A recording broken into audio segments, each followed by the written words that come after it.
Halo geng speakers, berjumpa lagi dengan Sandal Movie. Walaupun sekian lama, masih saja tak henti-hentinya mendoakan sahabat Sandal Movie. Semoga selalu diberikan kesehatan, lancar rezeki dan umur yang barokah. Amin dong. Oke, baiklah geng. Kali ini Sandal Movie akan menceritakan film yang berjudul Jet Dynasty yang dirilis pada tahun 2019. Daripada pinisirin, yuk tutup pintu rapat-rapat, sing-singkan lengan, pakai hand body dan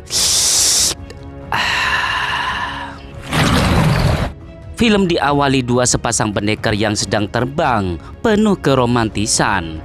Hahaha, tapi sayang, sungguh sayang, itu semua hanyalah hayalan si jomblo sekarat yang bercita-cita ingin mempunyai ilmu kungfu terhebat. Bocah culun itu bernama Xiao Fang, yang mana selama 10 tahun lamanya dia berlatih ilmu bela diri, namun tak satu pun jurus dia kuasai. Dan pada akhirnya terpaksa dia memilih tukang masak di perguruan tersebut.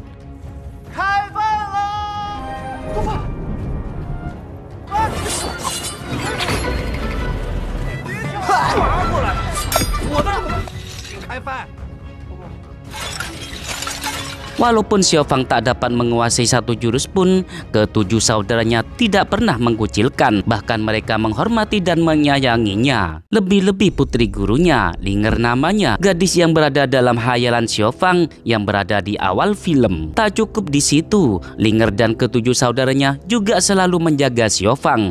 Seperti halnya saat makan bersama sang guru, Tian Bui namanya, menanyakan perkembangan jurus yang dipelajari Xiao Fang. Lalu dia mengatakan kalau dirinya sudah melewati sebagian jurus pertama. Akan tetapi untuk meyakinkan bahwa Xiao Fang sudah melewatinya, sang guru menyuruh Xiao Fang untuk berdiri di dekatnya untuk menguji kemampuannya. Sang guru menyerangnya. Dengan pelan-pelan Xiao Fang mulai jatuh. Mengetahui itu, Linger diam-diam membantu Xiao Fang dari belakang. Akan tetapi sang guru bukanlah tandingannya, hingga membuat saudara yang lain diam-diam juga ikut membantunya, menyalurkan energinya kepada Xiao Fang. Namun sang guru mengetahui datangnya energi baru yang berada pada Xiao Fang, hingga membuat sang guru mengeluarkan kekuatan super yang membuat mereka semua kontal dari tempat duduknya.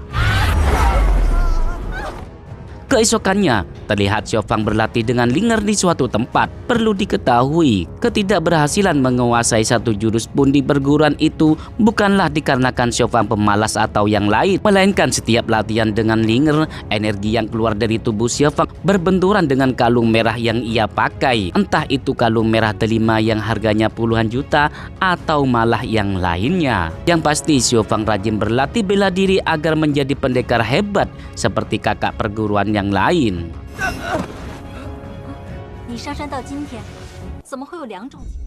Kemudian Xiao Fang menceritakan kalau 10 tahun silam, setelah kedua orang tuanya dibunuh oleh Raja Iblis di desa tempat ia tinggal sudah tak penghuni. Setelah sampai, Xiao Fang melihat Xiao Fang kecil bersama saudara Jingyu, menyaksikan desanya mendapatkan berporak-poranda dampak serangan Raja Iblis yang sedang bertarung dengan seorang biksu namanya Tiang Yin. Pertarungan itu disebabkan Raja Iblis yang menginginkan sebuah batu merah, entah apa kegunaannya, sebab biksu itu masih tidak mau memberikannya. Raja Iblis itu marah hingga menghancurkan desa tersebut.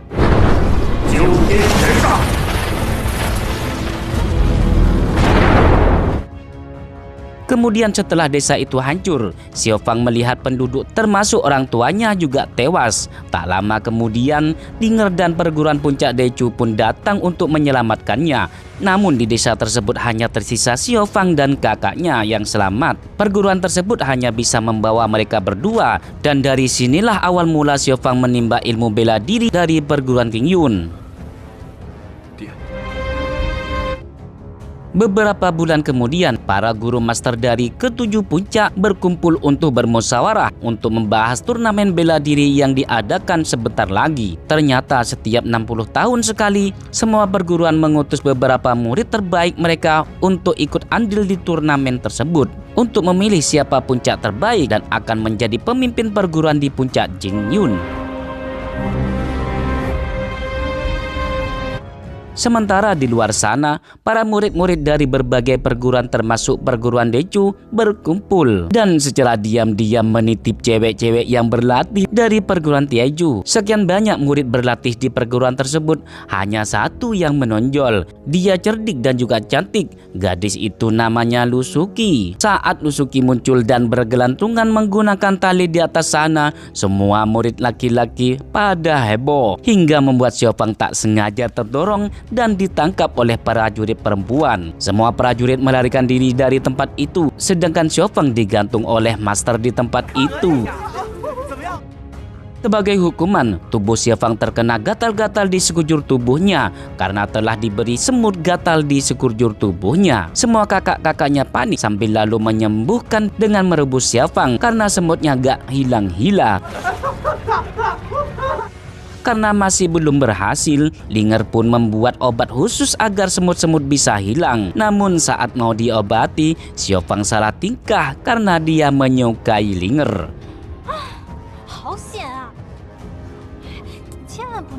Keesokannya setelah sembuh, Linger memberikan kitab rahasia milik ayahnya kepada Xiaofang, mengingat turnamen tak lama lagi akan dimulai. Dengan begitu Xiaofang bisa berlatih lebih keras agar bisa menjadi kuat sebelum turnamen dimulai. Akan tetapi seberapa keras Xiaofang berlatih untuk menguasai kitab tersebut, namun tetap saja seberapa keras Xiaofang berlatih, kalung yang dipakai selalu mengganggu aliran tenaga dalamnya hingga tenaga dalamnya gagal tersimpan di dalam tubuhnya. Ternyata kalung tersebut merupakan batu mutiara yang merupakan pemberian biksu Tianyin yang gagal direbut oleh Raja Iblis. Entah apa penyebabnya hingga Raja Iblis ingin merebut batu tersebut. Namun biksu itu berpesan pada Xiaofang untuk membuangnya jika suatu saat menemukan jurang yang sangat dalam. Dikarenakan katanya batu itu sangatlah berbahaya. Dan ternyata sebenarnya Xiaofang mempunyai ilmu sangat hebat yang telah diwarisi oleh biksu Tianyin. Namun sayangnya batu merah itulah yang menghalangi tenaga dalamnya hingga Xiaofang tidak kunjung bisa menguasai ilmu bela diri yang telah diwarisi oleh biksu Tianyin. Pada akhirnya setelah bertahun-tahun, Xiaofang memutuskan untuk membuang kalung batu merah ke jurang sesuai perintah sang biksu. Akan tetapi saat dia hendak membuang batu tersebut, tiba-tiba ada seekor monyet yang menggoda agar batu itu diberikan kepadanya. Dikarenakan batu merah itu tidak ingin dirampas oleh si monyet, lalu Xiaofang segera membuangnya. Namun si monyet masih saja ingin merebut paksa batu merah dari Xiaofang.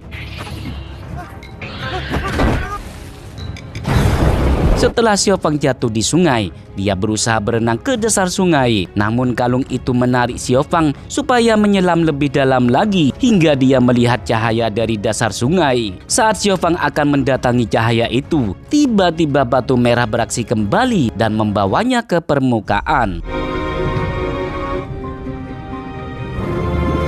Setelah sampai di daratan, tiba-tiba monyet itu kembali lagi merebut kalung Xiaofang, bahkan menggigitnya hingga darahnya mengenai kalung batu merah. Dan pada saat itulah sebuah tongkat terbang dari dasar sungai dan batu merah pun ikut terbang dan menyatu dengan tongkat tersebut.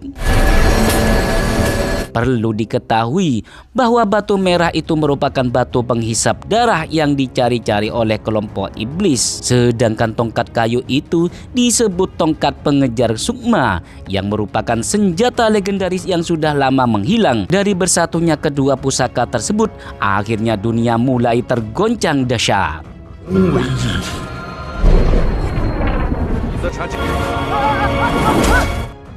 Dan setelah tongkat kayu dan batu hitam itu menyatu, Xiaofang mengambilnya untuk menyelamatkan si monyet.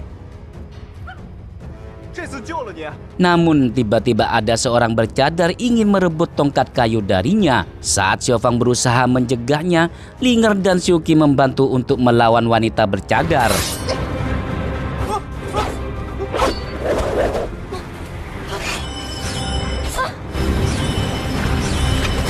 Setelah merebut tongkat miliknya, Xiaofang menceritakan semua kejadiannya pada Linger. Namun ternyata bekas gigitan monyet itu hilang begitu saja tanpa bekas sedikit pun. Pada malam harinya, perempuan yang ingin mencuri tongkat Xiaofang belum juga menyerah. Dia menyelinap di kamar di saat Xiaofang sedang tertidur pula. Namun mencuri tongkat kayu itu tidaklah mudah. Tiap perempuan itu berusaha melarikan diri, tongkat itu selalu membawanya kembali ke Xiaofang.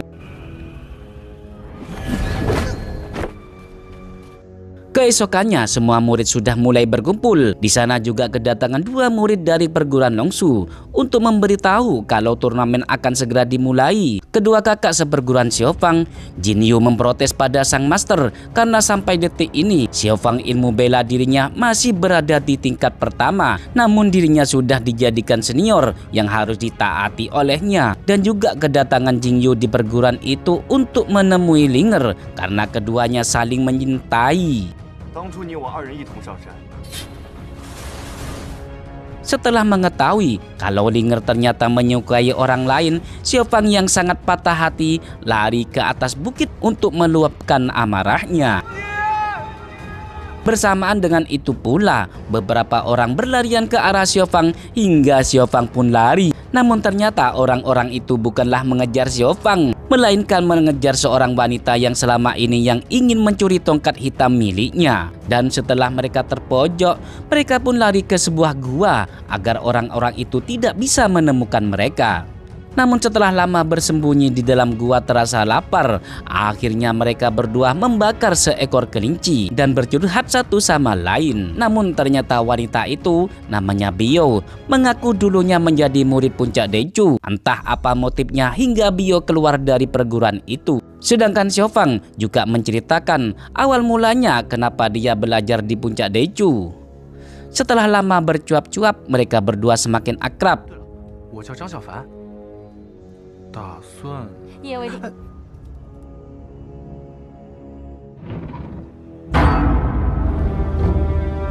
Beberapa bulan kemudian, akhirnya sampailah turnamen yang menentukan pendekar terhebat di semua perguruan puncak resmi dibuka. Semua peserta dari perguruan puncak berkumpul untuk berebut mengambil nomor urut acak yang diberikan oleh sang master. Yang mana barang siapa yang berhasil mendapatkan angka 1, secara otomatis dia langsung masuk ke babak final. Namun ternyata Xiaofang lah yang mendapatkan angka nomor 1 setelah ditukar oleh Swen.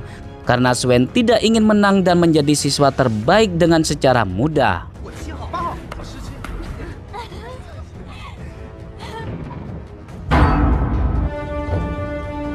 Setelah semua peserta mendapatkan undian, masing-masing mereka semua berkumpul untuk menyaksikan babak penyisihan, di mana dalam babak penyisihan pertama sebanyak 31 peserta termasuk teman-teman Xiaofang sudah gugur di babak ini.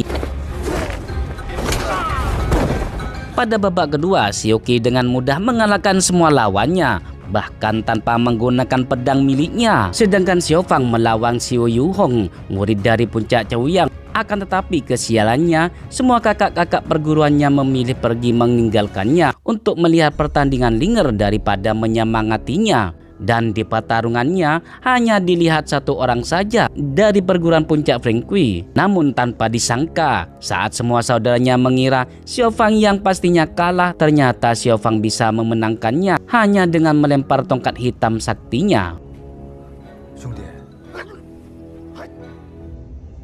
Keesokannya babak semifinal, di mana Xiaofang melawan Jingyu yang merupakan kakak seperguruannya. Pada awalnya Xiaofang diremehkan oleh Jingyu dan memberikan kesempatan menyerang lebih dahulu. Akan tetapi tongkat hitam Xiaofang menyerang Jingyu dengan bertubi-tubi hingga terpental jauh. Jingyu pun marah karena Xiaofang sengaja menyembunyikan kekuatannya untuk mengalahkan Jingyu hingga membuat persaudaraannya hancur.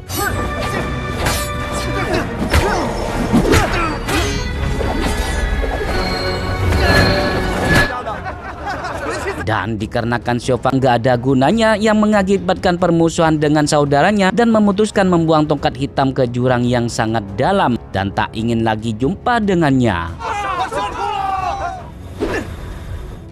Malam pun larut saat Xiaofang bersantai, tiba-tiba si monyet mengajak ke suatu tempat di belakang gunung Jiasu. Ternyata di sana melihat Xiaoqi yang pingsan di tepi sungai. Xiaofang segera menolongnya, namun ternyata emang kondisi Xiaoqi sangat drop. Xiao Fang menyarankan agar dia keluar dari turnamen. Namun sifat keegoisan Xiao Qi, dia masih ambisi ingin memenangkan turnamen tersebut.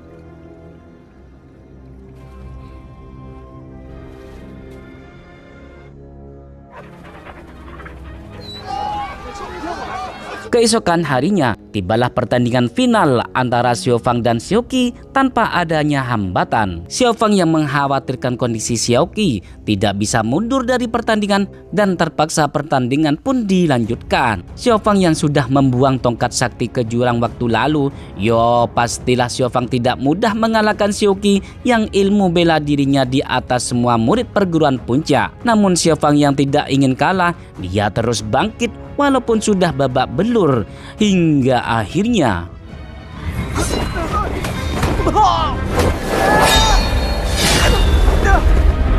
tongkat itu tidak ingin berpisah dengan Xiao Fang. Namun para master itu menyadari kalau tongkat milik Xiao Fang mempunyai kekuatan yang sangat hebat. Dan Xiao Fang pun mulai bangkit hingga membuat Xiao Qi kerepotan melawannya. Pada saat Xiao Fang akan memenangkan pertarungan, tiba-tiba mengurungkan serangannya karena melihat kondisi Xiao Qi semakin kritis.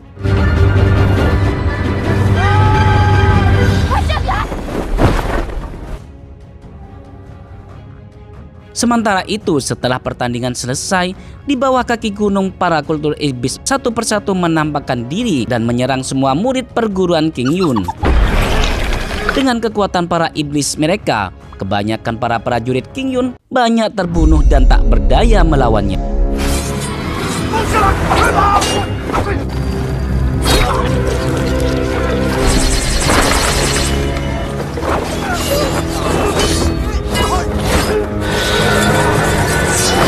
Di tempat lain, ketujuh master tahu tentang tongkat hitam sakti milik Xiao Fang dan para master itu merampas dan menangkap Xiao Fang yang diduga sudah dikendalikan oleh iblis.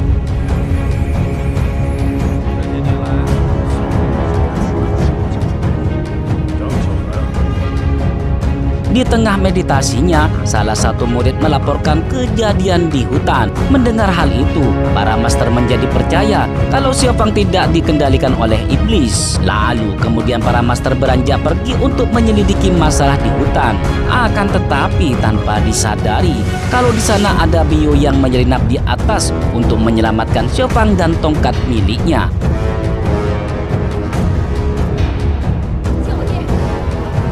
Namun siapa sangka Bio menjebak Xiao Fang yang membawa Xiao Fang beserta tongkat hitamnya untuk diserahkan ke Raja Iblis yang tak lain tak bukan Bio merupakan putri dari Raja Iblis. Ternyata Bio hanya ingin merampas tongkat hitam milik Xiao Fang. Namun setelah tongkat hitam didapatkan, Bio menyelamatkan Xiao Fang dan meminta pada ayahnya agar tidak membunuh Xiao Fang.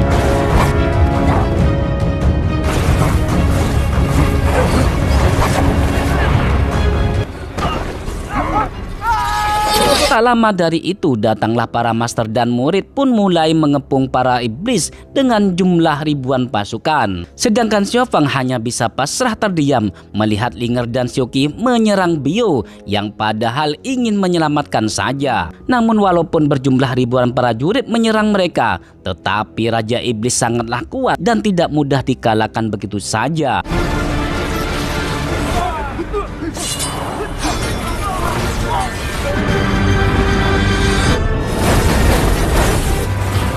Setelah Bio terluka dan Raja Iblis pun sangat murka, lalu para master mengeluarkan teknik andalannya, yaitu teknik penyambar bledek dan kilat untuk mengalahkan Raja Iblis. Setelah para master mengeluarkan teknik tersebut, di saat itulah Xiao Fang menyadari di mana orang yang bertarung dengan Biksu Tianyin dan membunuh penduduk desa beserta kedua orang tuanya dan memporak-porandakan desanya. Dia adalah orang-orang dari perguruan Qin Yun, yang mana sudah jelas teknik pedang yang menghancurkan desanya puluhan tahun lalu sama persis dengan teknik pedang yang saat ini digunakan oleh mereka.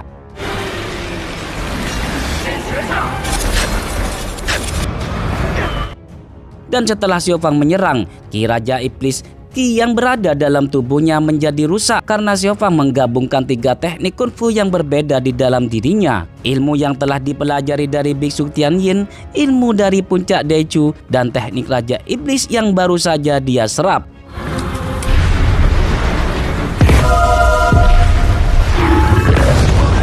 Dan gabungan ketiga teknik tersebut dipastikan Xiao Fang akan menjadi Raja Iblis selanjutnya. Bahkan akan jauh lebih kuat dari Raja Iblis sebelumnya karena ia memiliki tongkat kayu hitam legend di tangannya. Bahkan saat Xiao Fang mulai hilang kesadarannya, dia mulai menyerang para Master Qin Yun karena mengetahui salah satu dari mereka lah yang telah membunuh kedua orang tuanya. Dengan kekuatan yang dia miliki sekarang, tentu para master tak mampu melawannya dan terlempar tak berdaya, bahkan hampir saja membunuh Linger.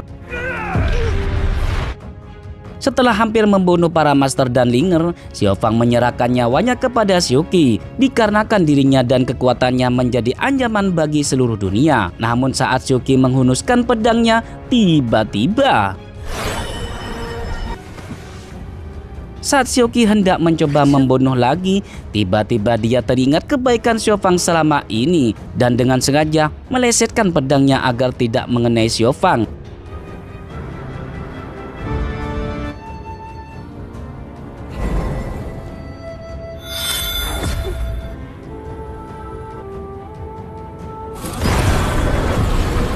Xiao Fang lalu memutuskan pergi dengan membawa Biao dan berjanji tak akan muncul di depan para master sekaligus teman-teman yang lain. Lalu film pun tamat. Sampai jumpa kembali pada tayangan berikutnya. Dah, bye-bye geng.